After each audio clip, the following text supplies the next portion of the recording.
বাংলাদেশে কোনো ফ্যাসিবাদের পুনরুত্থান চাই না বলেছেন সাকি। জানাবো আত্মগোপনে থাকা আওয়ামী লীগ নেতারা যোগাযোগের নেটওয়ার্ক তৈরি করেছেন। চিফ প্রসিকিউটর তাজুলকে নিয়ে নূরের বক্তব্য প্রত্যাহার এবং সর্বশেষ জানাবো বাজারে এসেছে নতুন আলু, কেজি 200 টাকা। এতক্ষণ শুনছিলেন সংবাদ শিরোনাম, এবারে বিস্তারিত। তবে তার আগে অনুরোধ থাকবে আমাদের চ্যানেলটি সাবস্ক্রাইব করে বেল আইকনটি ক্লিক করুন। বাংলাদেশে কোনো ফ্যাসিবাদের পুনরুত্থান চাই না বলেছেন সাকি।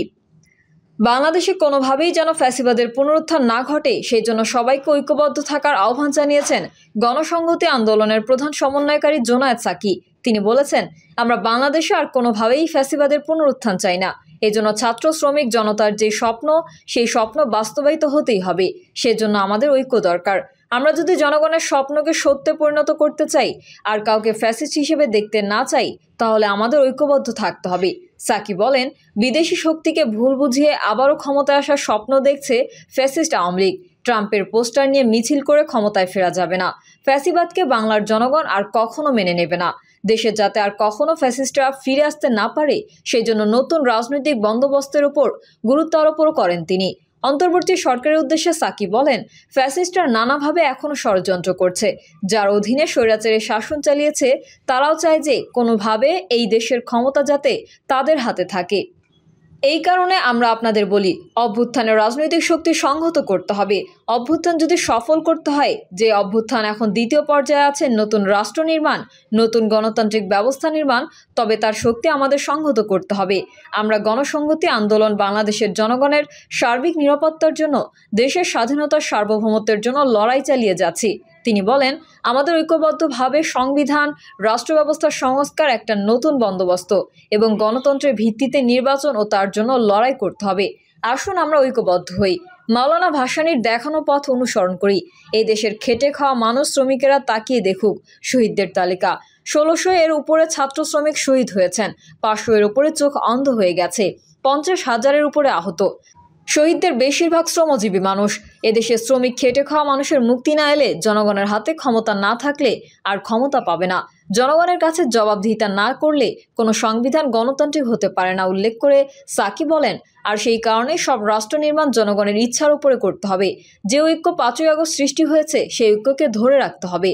জোনায়েদ সাকি বলেন, আমাদের আগামী দিনের রাষ্ট্র নির্মাণ, নতুন রাজনৈতিক বন্দোবস্ত, গণতান্ত্রিক সংবিধান ও তার ভিত্তিতে একটি গণতান্ত্রিক নির্বাচনের পথে গণসংহতি আন্দোলন লড়াই করবে। সেই লড়াইকে শক্তিশালী করার আহ্বান আমরা জানাই। আজকে বাংলাদেশের মানুষ এই সংগ্রামের জন্য উন্মুখ হয়ে আছে। এই রাষ্ট্র নির্মাণ তারা দেখতে চায়। অন্তর্বর্তীকালীন সরকারের উদ্দেশ্যে গণসংহতি আন্দোলনের প্রধান নেতা বলে, গণঅভ্যুত্থানের ওপর আপনারা দাঁড়িয়ে আছেন, রক্তের ওপর দাঁড়িয়ে আছেন। 3 মাস পার হয়েছে, এখন পর্যন্ত জানমালের নিরাপত্তা প্রতিষ্ঠিত হয়নি। এভাবে চলতে পারে না। বাংলাদেশের প্রতিটি নাগরিক, হিন্দু, মুসলমান, বৌদ্ধ, খ্রিস্টান, প্রতিটি নাগরিকের নিরাপত্তা নিশ্চিত করতে হবে। যারা আমাদের সন্তানদের হত্যা করেছে, গুম খুন লুটপাট করেছে, এদেরকে গ্রেফতার করে বিচার নিশ্চিত করতে হবে। আওয়ামী লীগ দেশকে ফোকলা বানিয়ে দিয়ে গেছে। অর্থনৈতিক সংকট, দ্রব্যমূল্য, মানুষের আয়ের সঙ্গে ব্যয়ের সঙ্গতি নেই।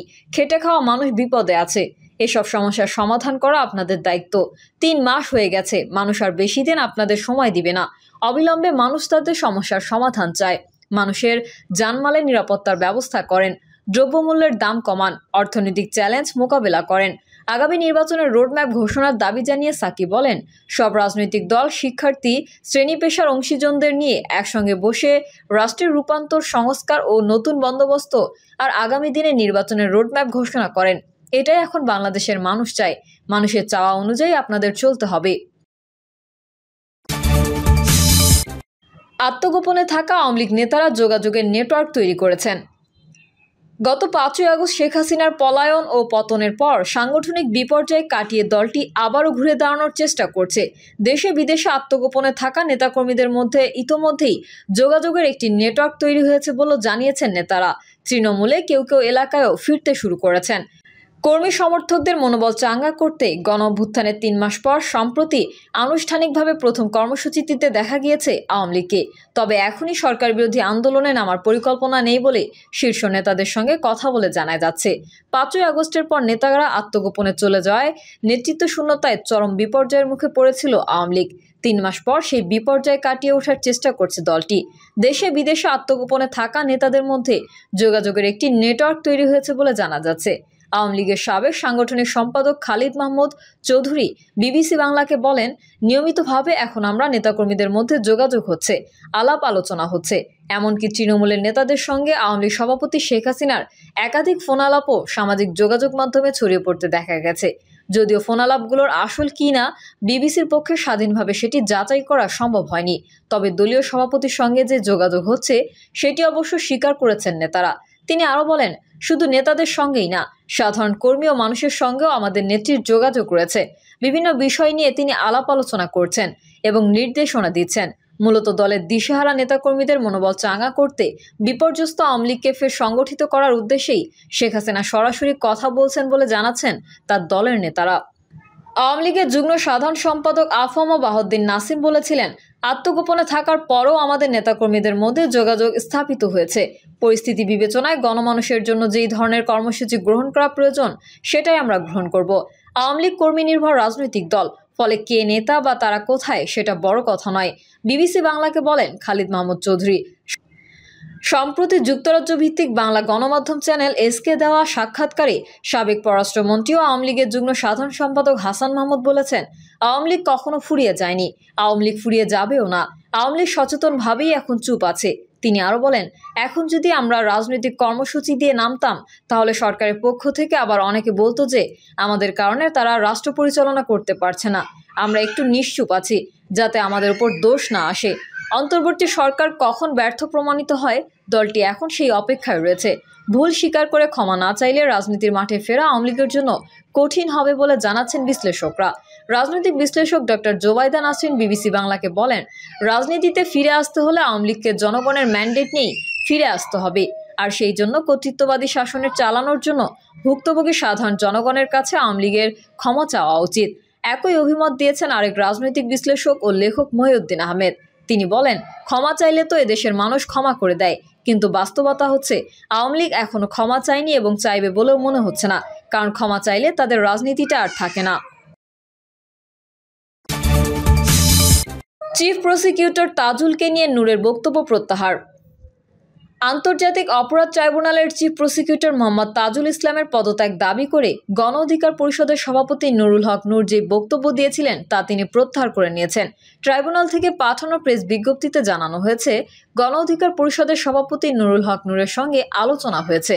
তিনি গতকাল ট্রাইব্যুনালের সামনে প্রদত্ত বক্তব্য প্রত্যাহার করেছেন এবং আন্তর্জাতিক অপরাধ ট্রাইব্যুনালের কার্যক্রমে রাজনৈতিক দল হিসেবে পূর্ণ সহযোগিতা আশ্বাস ব্যক্ত করেছেন। এদিকে সাবেক ডাকসুর ভিপি নুরুল হক নূর ফেসবুক পোস্টে লিখেছেন, গতকাল 14 নভেম্বর আন্তর্জাতিক অপরাধ ট্রাইব্যুনালের চিফ প্রসিকিউটর অ্যাডভোকেট তাজুল ইসলামকে উদ্দেশ্য করে আমার বক্তব্যের তথ্যে বিভ্রাটে অনাকাঙ্ক্ষিত পরিস্থিতি সৃষ্টি হয়, আমরা আমার বক্তব্য প্রত্যাহার করছি। চিফ প্রসিকিউটরের সঙ্গে আলোচনার বিষয়টি পরিষ্কার হয়, গণহত্যার ন্যায় বিচার নিশ্চিতে আন্তর্জাতিক ট্রাইব্যুনালের কার্যক্রমে আমাদের সমর্থন অব্যাহত থাকবে। গতকাল রাতে ট্রাইব্যুনালের প্রশাসনিক কর্মকর্তা মাসুদ রানার পাঠানো এক প্রেস বিজ্ঞপ্তিতে বলা হয়েছিল, আন্তর্জাতিক অপরাধ ট্রাইব্যুনালের চিফ প্রসিকিউটর মোহাম্মদ তাজুল ইসলামকে নিয়ে গণ অধিকার পরিষদের একাংশের সভাপতি নুরুল হক নূর বক্তব্য প্রত্যাহার করে ক্ষমা না চাইলে তার বিরুদ্ধে আইনগত ব্যবস্থা গ্রহণ করা হবে। প্রেস বিজ্ঞপ্তিতে বলা হয়, বৃহস্পতিবার বিকেল 5টায় গণ অধিকার পরিষদ একাংশের সভাপতি জনাব নুরুল হক নূর তার একদল সহযোগী ও বহিরাগত ব্যক্তিদের নিয়ে সুপ্রিম কোর্ট প্রাঙ্গণ থেকে উস্কানিমূলক এবং মানহানিকর স্লোগান দিতে দিতে একটি মিছিল নিয়ে আন্তর্জাতিক অপরাধ ট্রাইব্যুনালের মূল প্রবেশ গেট দিয়ে জোরপূর্বক প্রবেশের চেষ্টা করেন। পরবর্তীতে ট্রাইব্যুনালের নিরাপত্তায় নিয়োজিত আইনশৃঙ্খলা বাহিনীর সদস্যদের বাধার মুখে ট্রাইব্যুনালে ঢুকতে না পেরে নুরুল হক নূর তার দলীয় কর্মীদের নিয়ে ট্রাইব্যুনালের গেটে একটি সাংবাদিক সম্মেলন করেন, যেখানে তিনি আন্তর্জাতিক অপরাধ ট্রাইব্যুনালের চিফ প্রসিকিউটর মোহাম্মদ তাজুল ইসলামের বিরুদ্ধে আওয়ামী লীগ ও জাতীয় পার্টির সঙ্গে বৈঠকের ভিত্তিহীন বানোয়াট, অসত্য এবং উস্কানিমূলক কিছু অভিযোগ গণমাধ্যমে প্রকাশ করেন। উদ্দেশ্যপ্রণোদিতভাবে তার এই মিথ্যা অভিযোগ ইলেকট্রনিক এবং প্রিন্ট মিডিয়া ও সামাজিক যে যোগাযোগ মাধ্যমে ছড়িয়ে যায়। নুরুল হক নূরের এই বক্তব্যের ফলে আন্তর্জাতিক অপরাধ ট্রাইব্যুনাল এবং চিফ প্রসিকিউটর জনাব মোহাম্মদ তাজুল ইসলামের মর্যাদা ব্যাপকভাবে ক্ষুণ্ণ হয়েছে। নুরুল হক নূর এবং তার দলীয় কর্মীদের এই বেআইনি কার্যকলাপ সম্পূর্ণ অনাকাঙ্ক্ষিত এবং ষড়যন্ত্রমূলক বলে প্রতীয়মান হচ্ছে। তার এই হঠকারী কার্যক্রমে জুলাই-আগস্ট গণহত্যার ও মানবতা বিরোধী অপরাধের বিচার প্রক্রিয়া প্রভাবিত ও বাধাগ্রস্ত করার শামিল। আন্তর্জাতিক অপরাধ ট্রাইব্যুনালের চিফ প্রসিকিউটর কার্যালয়ের পক্ষ থেকে নুরুল হক নূর এবং তার দলীয় কর্মীদের এই বেআইনি ও ষড়যন্ত্রমূলক কাজের তীব্র নিন্দা ও প্রতিবাদ জানানো হচ্ছে। প্রিয় দর্শক, এই ছিল এখনকার সর্বশেষ সংবাদ। আপডেটসহ সংবাদ পেতে চ্যানেলটি সাবস্ক্রাইব করে বেল আইকনটি ক্লিক করুন। কমেন্টে আপনার মতামত জানিয়ে আমাদের সাথেই থাকুন। ধন্যবাদ সবাইকে। আল্লাহ হাফেজ।